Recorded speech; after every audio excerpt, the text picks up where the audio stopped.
तो कांग्रेस ने अपनी पहली लिस्ट जारी कर दी है। मध्य प्रदेश, छत्तीसगढ़ और तेलंगाना में उम्मीदवारों की पहली सूची जारी। मध्य प्रदेश के 144 नामों की सूची जारी की गई है।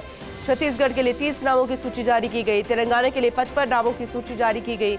तो जो खास नाम निकल कर आए हैं ये कि छिंदवाड़ा से चुनाव लड़ेंगे कमलनाथ, अंबिकापुर से टी.एस. सिंहदेव को मिला है टिकट, पाटन से भूपेश बघेल को मैदान में उतारा गया, राधोगढ़ से दिग्विजय सिंह के बेटे को टिकट मिला है, राव से जीतू पटवारी को टिकट मिला है, तो मंदसौर में विपिन जैन को टिकट मिला है।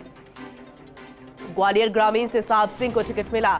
और अगर इंदौर 1 की बात करें तो संजय शुक्ला पर भी दाव खेला गया है। कांग्रेस उम्मीदवार है संजय शुक्ला इंदौर 1 से।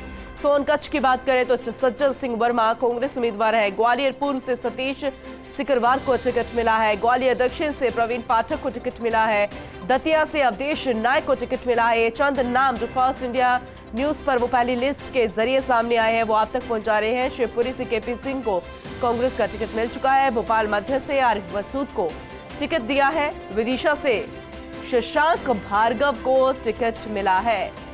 तो ये बेहद महत्वपूर्ण लिस्ट कांग्रेस के इंतजार किया जा रहा था कि आखिर पहली लिस्ट यानी कि अपना खाता कब खोलेगी, अपने पत्ते जो है वो कब उजागर करेगी कांग्रेस।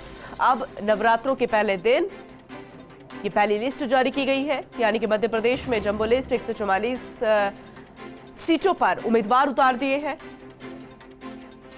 और अगर छत्तीसगढ़ की बात करें तो पहली लिस्ट में 30 नाम है। तेलंगाना की बात करें तो तेलंगाना में 55 नामों की लिस्ट जारी की गई है। बहुत जल्द मिजोरम और राजस्थान में भी लिस्ट जारी कर दी जाएगी। हालांकि लगातार मीटिंगों का दौर चल रहा है, बैठकों का दौर चल रहा है, सीसी की बैठक चल रही है। मुख्यमंत्री अशोक गहलोत भी दिल्ली दौरे पर है और 17 तारीख को एक बार फिर से बैठक होनी, 18 को अंतिम मुहर लगेगी और ये आशंका है कि 22 तारीख को ये लिस्ट जारी कर दी जाए, यानी सभा के बाद। तो बीजेपी के राह पर कांग्रेस नजर आ रही है। कांग्रेस ने एमपी के उम्मीदवारों की पहली लिस्ट जारी कर दी है। ज्यादा जानकारी लेंगे, दिल्ली न्यूज एडिटर अदिति नागर हमारे साथ जुड़ चुकी है, उनका रुख करेंगे। अदिति, यहाँ पर स्ट्रैटेजी भी नजर आ रही है और बीजेपी के राह पर भी कांग्रेस चलती हुई नजर आ रही है, लेकिन आपसे पूरा विश्लेषण चाहेंगे इन तीनों ही राज्यों में जो पहली लिस्ट सामने आई है कांग्रेस की। बिल्कुल, देखिए सबसे पहले आपको बताएं कि तेलंगाना की 55 सीटों पर यहाँ पर सूची जारी कर दी गई है। तेलंगाना में कहीं न कहीं कांग्रेस पार्टी को बहुत ज्यादा उम्मीदें हैं। ऐसे में तेलंगाना में ये पिछले ही दिनों सीईसी की बैठक हुई थी, मध्य प्रदेश को लेकर हुई थी, छत्तीसगढ़ को लेकर हुई थी, तेलंगाना को लेकर हुई थी और अब तेलंगाना की ये बैठकों को टिकट के जारी कर दी गई है। और इसके साथ ही छत्तीसगढ़ के लिए अगर आपको सामने बात करें तो छत्तीसगढ़ की 30 सीटों की लिस्ट जारी की गई है। छत्तीसगढ़ बेहद महत्वपूर्ण राज्य है कांग्रेस के लिए। और देखिए जो लिस्ट में पहला इनाम आया है अंबिकापुर से, वो उनके डिप्टी सीएम टी.एस. सिंह, उनका नाम यहाँ पर नजर आ रहा है और पहला इनाम इनका है तामराज साहू, उनका अपने जो भूपेश बघेल पाटन से। तो इस लिस्ट में अपने तगड़े प्रत्याशियों को उन्होंने उतारा है। यहाँ पर तमाम सीनियर नाम जो है इस लिस्ट में आए हैं, यानी स्ट्रैटेजी ऐसी नहीं है, बल्कि पहले ही लिस्ट में अपने सबसे अच्छे नामों जो जिताऊ नाम है उनके साथ ये लिस्ट इन्होंने साझा यहाँ पर करी हुई है। इसके अलावा तमाम सीनियर नाम इसमें नजर आ रहे हैं। इसके साथ साथ मध्य प्रदेश, बहुत महत्वपूर्ण मध्य प्रदेश की सूची सामने आई है जो 144 नामों की सूची है, यानी भारतीय जनता पार्टी टुकड़ों में सूची जारी कर रही थी, वैसा नहीं, एक साथ 144, यानी अब 230 सीटों में से 144 सीटें हो चुकी हैं और अब बची हुई सीटों पर सभी घोषणा है। ठीक वैसे ही आप राजस्थान में भी देखेंगे कि अब सीईसी की बैठक के बाद लगभग 100 सीटें तो होंगी जो एक साथ आ सकती हैं, ज्यादा भी हो सकता है, यानी कि उसके बाद चुनाव प्रचार में लगना है। लेकिन ये 3 जगहों के नाम आए हैं।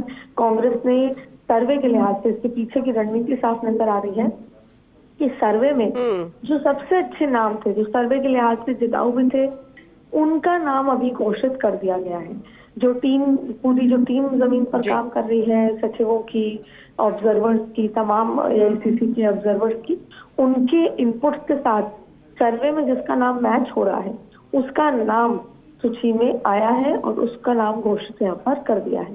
यानी कि कोशिश ये है कि आपसे खींचतान कम हो, कोशिश ये है कि पहली लिस्ट में हम अच्छे नाम, हमारे पुराने नाम, अच्छे नाम और जिताऊ नामों को कर दे, जिससे कि संगठन के अंदर कोई खींचतान ना हो ऐसे में कल राजस्थान को लेकर भी लंबी बैठक हुई थी, लेकिन फिलहाल छत्तीसगढ़, तेलंगाना, मध्य प्रदेश के नाम आ गए हैं। बिल्कुल। और ये अदिति, इसको ऐसे भी समझना चाहेंगे कि कहा जा रहा था कि क्या स्ट्रेटेजी रहेगी। एक तो सांसदों को उतारा गया है, जो कि हम कह रहे हैं कि बीजेपी की राह में। वहीं बुधनी की सीट बेहद खास थी, उसमें विक्रम आस्ताल को उतारा गया है, वो चुनौती देंगे शिवराज को। इसके अलावा जो बीजेपी को छोड़कर कांग्रेस में शामिल हुए थे दीपक जोशी, उसको भी कहा जा रहा था कि वो अपनी ताल ठोक रहे थे, लेकिन उनको भी यहाँ पर टिकट नहीं दी गई है। तो इसको आपसे समझना चाहेंगे अदिति।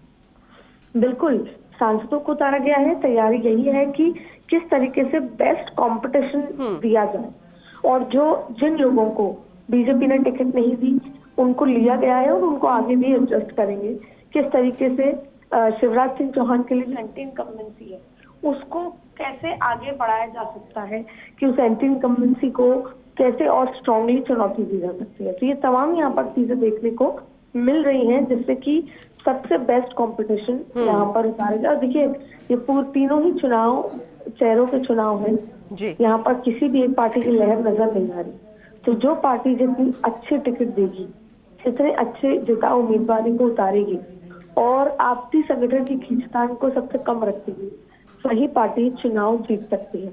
इसी मूल मंच को लेकर कांग्रेस आगे बढ़ रही है पूनम। और इसमें अभी जब आने वाले जो एक्चुअल जो अगली सीटें आएंगी, जहां पर थोड़ी क्राइसिस है, जहां पर टिकट कटनी भी है, जहां पर आपसी खींचतान है, तब वो एक्चुअल खींचतान नजर आएगी।